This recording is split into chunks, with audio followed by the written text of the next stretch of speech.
ওরহমতুল্লাহি ওয়া বারাকাতুহু। আসসালামু আলাইকুম ভাই, কেমন আছো? ওয়ালাইকুম আসসালাম, ভালো আছি। ভাই, আমার একটা বাচ্চাকে ভর্তি করব, একটা ফর্ম দেওয়া যাবে কি?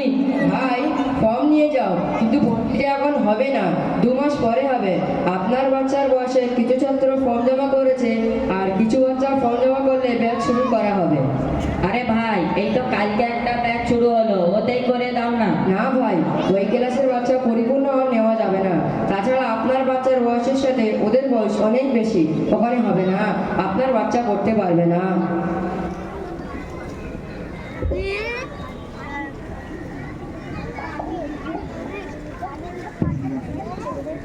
আরে কি পজিশন ভাই, আমার নাতিটা কি ভর্তি হবে না? জি, আমাদের ভর্তির দায়িত্ব সাকিব ভাইয়ের আছে, আপনি একটু ওনার সাথে কথা বলুন। দূর ভাই, তোমরা শুধু জিম্মেদার সেই জিম্মেদার করে ঘোরাচ্ছ।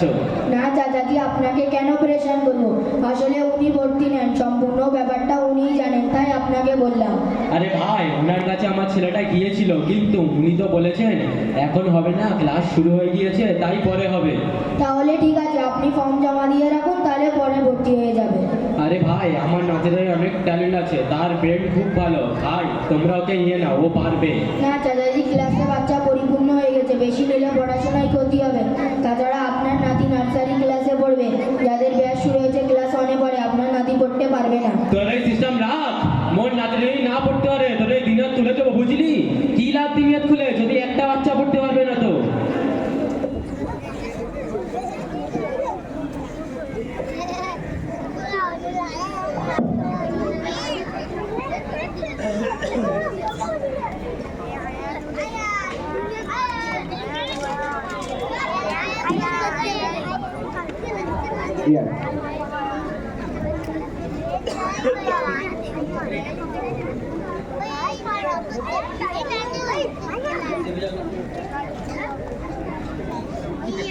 লাকির বাবা নাতির ভর্তির জন্য জোর করছে।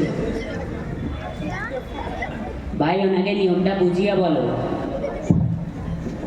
ভাই, কয়েকটা বাচ্চা পরীক্ষায় ফেল করেছে এবং তারা ক্লাসেও পড়তে পারে না, তাই গার্জেনদের ফোন করতে হবে এবং বিষয়টা বুঝিয়ে বলতে হবে। আচ্ছা ভাই, ফোন করো।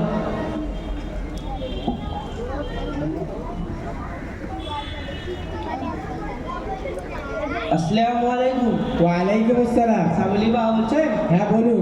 বলছি কি, বক্তব্য আসতে একটা জরুরি কথা, আপনি শুনছেন? ঠিক আছে, যাচ্ছি।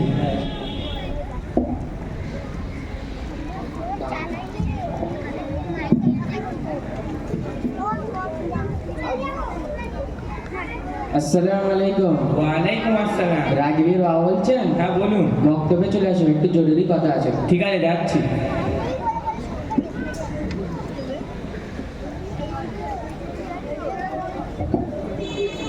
আসসালামু আলাইকুম। ওয়ালাইকুম আসসালাম। আপনি আরমানের বাবা বলছেন? হ্যাঁ, বক্তব্যে একটি জরুরি কথা আছে, আপনি চলে আসুন। ঠিক আছে, যাচ্ছি। আসসালামু আলাইকুম। ওয়ালাইকুম আসসালাম। আপনি ফারিকের বাবা বলছেন? হ্যাঁ, বক্তব্যে চলে আসুন, জরুরি কথা আছে। ঠিক আছে, যাচ্ছি।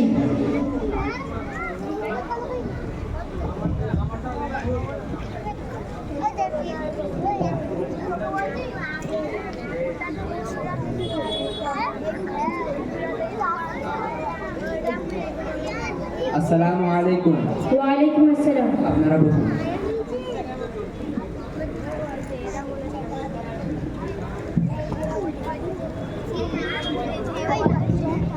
আপনাদের বাচ্চারা একটু দুর্বল আছে, ওদের পড়ার মানকে আরো উন্নত করার জন্য ওদের আলাদা ক্লাসের ব্যবস্থা করা হয়েছে। আর আপনারা তাদের সকালে পড়তে পাঠাবেন। আর এই অতিরিক্ত ক্লাসের জন্য কোনো অতিরিক্ত পয়সা লাগবে না, তবে প্রথম কিছু মাস যেটা অতিরিক্ত পড়ানো হবে তার মাইনেটা দেবেন। না, এটা হবে না, ওর বাচ্চা সকালে ঘুম থেকে ওঠে না, 10টায় ঘুম থেকে ওঠে, ওকে রাত্রে কোনো জায়গায় দিয়ে দাও।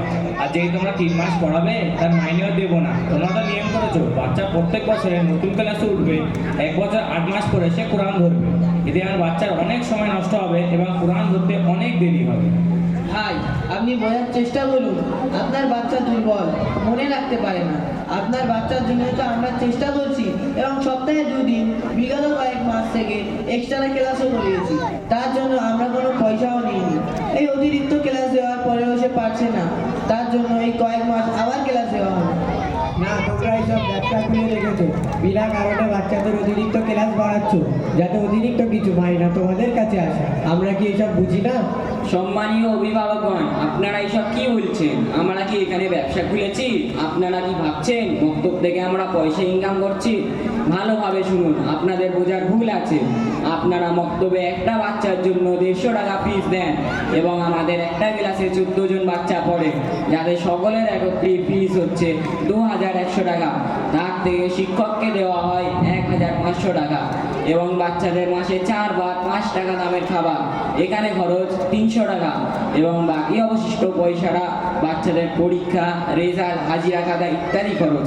এখানে অবশিষ্ট কিছুই বাঁচে না। শুধু তাই নয়, তার সাথে মক্তবের অনেক খরচ আছে। গার্জেন মিটিং, কোরআন ধরা, অন্যান্য প্রোগ্রাম, তার সমস্ত খরচা জিম্মেদার নিজের থেকেই বহন করে। তারা দিন রাত নিজের সময় ব্যয় করে নিজের কাজ কাম বাদ রেখে অক্লান্ত পরিশ্রম করছে আপনাদের বাচ্চাদের দিনদার করার জন্য এবং এলাকার বাচ্চার মধ্যে দিনী চেতনা তৈরি করার জন্য। আর আপনারা কোনো কিছু জানেন না এবং জানার চেষ্টাও করেন না, তার উপরে মানুষকে উপবাদ দিতে জানেন। দেখুন ভাই, এই জিম্মেদার ভাইরা যেভাবে সমাজ জাতির কল্যাণের জন্য নিঃস্বার্থে পরিশ্রম করছে, যদি এরা কাজ করা বন্ধ করে দেয় তাহলে আপনার বাচ্চা দিন কোথা থেকে শিখবে? এখানে আরও একটা বিষয় দেখা যায়, আপনারা কোনো সামান্য বিষয় নিয়ে শিক্ষককে অসম্মানমূলক কথা বলেন, তাকে অনেক কটু কথা বলেন। শুনুন, যদি এইসব আলিমরা আমাদের এলাকায় না আসতেন, আমাদের সন্তানদের দিন না শেখাতেন, তাহলে পুরো সমাজ, বর্তমান এবং আগামী প্রজন্ম বেদিন ও বদ্দিনের মধ্যে পড়ে থাকতো।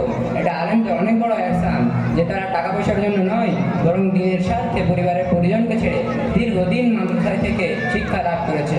তারপর নিজেদের মা, বাবা, সন্তান, সন্ততি ছেড়ে আপনার জন্য ভিন দেশে পড়ে আছে। তারা চাইলে নিজেদের এলাকায় কোনো দোকান খুলে অথবা কোনো ব্যবসা বাণিজ্য করে জীবিকা নির্ভর করতেন, কিন্তু তারা এটা করেননি। দয়া করে আপনারা শিক্ষক এবং জিম্মেদারদের এমন অসম্মানমূলক কথা বলবেন না, তাতে যারা দুঃখিত হবেন এবং এই মহান কল্যাণমূলক কাজ করা ছেড়ে দেবেন। ঠিক আছে ভাই, আমাদের এটা ভুল ধারণা ছিল। যেই বক্তব্য থেকে অনেক ইনকাম হয় তবেই তোমরা এবং শিক্ষকরা কাজ করছো। তবে আমি সমস্ত গার্জেনদেরকে একটা কথা বলতে চাই যে দিনিয়াত সম্পর্কে অনেক কিছু খারাপ মন্তব্য করি, এটা একেবারেই উচিত নয়। দিনিয়াতের হিসাব কিতাব একেবারেই পরিষ্কার, সব কিছু উন্নত। কোনো বিষয় কিছু বলার পূর্বে প্রথমে জিম্মেদারদের সাথে আলোচনা করব। আল্লাহ তাআলা আমাদেরকে সঠিক বোঝার তৌফিক দান করুন। আমিন। আসসালামু আলাইকুম ওয়া রাহমাতুল্লাহি ওয়া বারাকাতুহু।